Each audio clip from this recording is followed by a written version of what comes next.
계속 반복이 되면은 그런 염증 반응이 누적이 돼서 결국에는 우리가 흔히 얘기하는 테니스 엘보나 골프 엘보라는 증상으로 나타나게 됩니다. 네, 안녕하세요. 정주 프라임 병원 전범현입니다. 팔꿈치 관절은 우리가 생활하는데 없어서는 안 될 아주 많이 쓰는 관절이죠. 그렇기 때문에 외상에서 다치는 경우도 있고 또 전혀 다친 적이 없더라도 많이 쓰거나 또는 나이가 먹어감에 따라서 팔꿈치 주변에 여러 가지 증상이 나타날 수가 있습니다. 그 중에서도 이제 우리가 흔히 얘기하는 테니스 엘보라든지 골프 엘보라는 질환들이 있는데요. 많은 환자분들이 오셔서 뼈가 아프다 또는 가까운 병원에 갔더니 인대가 손상이 있다고 들었다. 또 어떤 분 같은 경우는 힘줄이 아프다. 뼈가 튀어나온 것 같다. 이런 식으로 말씀들을 많이 하십니다. 그래서 흔히 이제 우리가 얘기하는 테니스 엘보나 골프 엘보는 정확한 명칭은 팔꿈치 관절의 안쪽 바깥쪽에 보면은 튀어나와 있는 뼈 부위가 있습니다. 그 부분을 외상과라고 하는데 그 외상과 주변에 일어나는 염증 현상을 안쪽이 아프면 팔꿈치 내상과염이라고 하고 그거의 별명이 골프 엘보라고 표현을 합니다. 또 바깥쪽이 아프면 팔꿈치 외상과염이라고 하고 흔히들 그거를 테니스 엘보라고 표현을 하고 있습니다.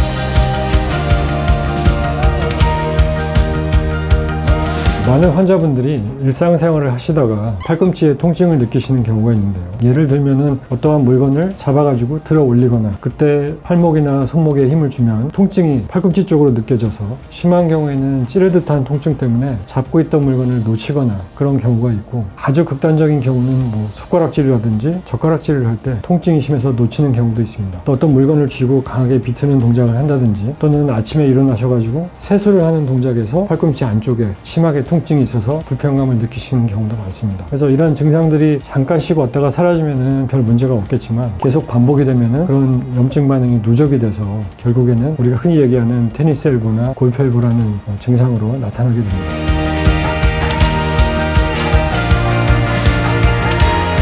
대부분의 증상들은 아주 전형적인 특징을 갖고 있기 때문에 환자분들이 오셔서 여러 가지 자기가 느끼는 증상을 말씀을 하시면 그 증상만 가지고도 어느 정도는 우리가 진단이 가능한 질환 중에 하나입니다. 반면에 우리가 흔히 병원에서 찍을 수 있는 엑스레이는 아시다시피 딱딱한 뼈를 주로 보는 사진이기 때문에 문제가 생긴 힘줄은 엑스레이 상에서는 나타나지가 않습니다. 그래서 가까운 병원이나 가셔가지고 팔꿈치가 아파서 검사를 했는데 뼈는 이상이 없다라는 말씀을 들으시면 간혹 관절 전체에 아무 이상이 없다고 오해하시는 분들이 있는데요. 엑스레이는 골프 엘보나 팔꿈치 엘보의 초기 단계에서는 발견하기가 어렵습니다. 물론 증상이 진행을 해서 그 힘줄 주변에 만성으로 석회 같은 것들이 쌓이거나 그러면 엑스레이에 나타나는 경우도 있는데 대부분 그런 경우는 상당히 증상이 진행된 다음에 나타나기 때문에 엑스레이에서는 처음에는 정상으로 보이는 경우가 많습니다. 그래서 우리가 골프 엘보나 테니스 엘보가 의심이 될 때는 쉽게는 초음파 검사를 통해서 힘줄이 정상적으로 유지가 되는지 또는 힘줄이 부어 있는지, 힘줄이 파열이 되어 있는지 검사할 수가 있고요.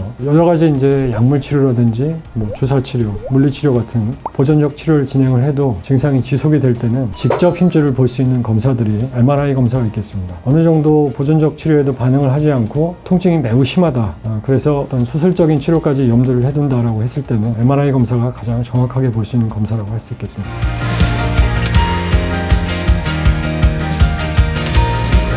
안쪽과 바깥쪽을 보여주고 있는데요. 이 뼈를 이런 식으로 수평으로 잘라서 본다라고 이해를 하시면 됩니다. 그래서 이 부위가 위에 팔이 되겠고 이쪽이 밑에는 뼈가 두 가지가 있습니다. 그래서 이쪽이 바깥쪽이고 여기가 안쪽인데 이 사진에서 보시면 검게 보이는 것이 위에 팔뼈고 밑에 검게 보이는 것이 팔에 있는 뼈입니다. 우리가 위에 팔뼈에 튀어나온 부위 이 안쪽을 우리가 내상과라고 부른다고 말씀을 드렸는데요. 내상과에 붙는 손이나 손목을 구부리는 이 근육들이 이렇게 보이고 있고 근육들이 쭉 연결이 돼서 뼈에 가서 붙는 모습을 볼 수가 있습니다. 그래서 정상적인 힘줄은 이 색깔이 뼈에 올라갈수록 자연스럽게 융합이 되는 이런 양상을 볼 수가 있는데요. 오른쪽 사진에서 보시면 바깥쪽에 있는 힘줄이 쭉 올라가다가 하얗게 변성이 된 부위가 관찰이 됩니다. 정상이라면 이렇게 거무스름한 색깔이 그대로 자연스럽게 융합이 되어야 되는데 이렇게 하얗게 변성이 되거나 또 경우에 따라서는 이 힘줄이 뼈에 가서 붙지를 못하고 파열돼서 떨어져 있는 경우를 볼 수가 있습니다. 물론 증상에 따라서 우리가 치료의 방법을 선택을 하지만 최소한 3개월 이상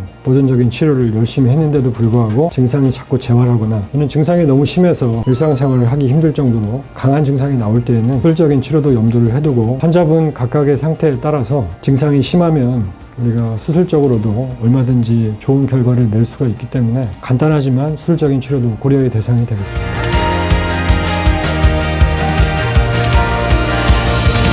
내시경을 통해서 들어가서 그 병변을 제거하는 방법도 있고 또 밖에서 절개를 통해서 들어가는 방법이 있습니다. 각각에 다 장단점이 있겠지만 저는 개인적으로 어차피 절개가 매우 작기 때문에 좀 밖에서 절개를 해서 확실하게 병변이 있는 부위를 확인을 하고 또 주변에 있는 조직들을 봉합을 해서 전체적인 그 힘줄이 결손 부위를 보강하는 방식을 저는 선호하고 있습니다. 대개는 수술 시간은 한 20분 내지 30분 정도로 간단하고 입원도 그렇게 길게는 필요가 없고요. 대개의 경우는 1박 2일 정도로 충분하고 보호기간이 한 2주 정도는 가벼운 보조기를 착용해서 팔꿈치를 보호하고 그 기간이 지나면 가벼운 일상생활부터 서서히 시작하도록 유도를 하고 있습니다. 네, 오늘 말씀 오늘 감사드립니다. 네, 감사합니다.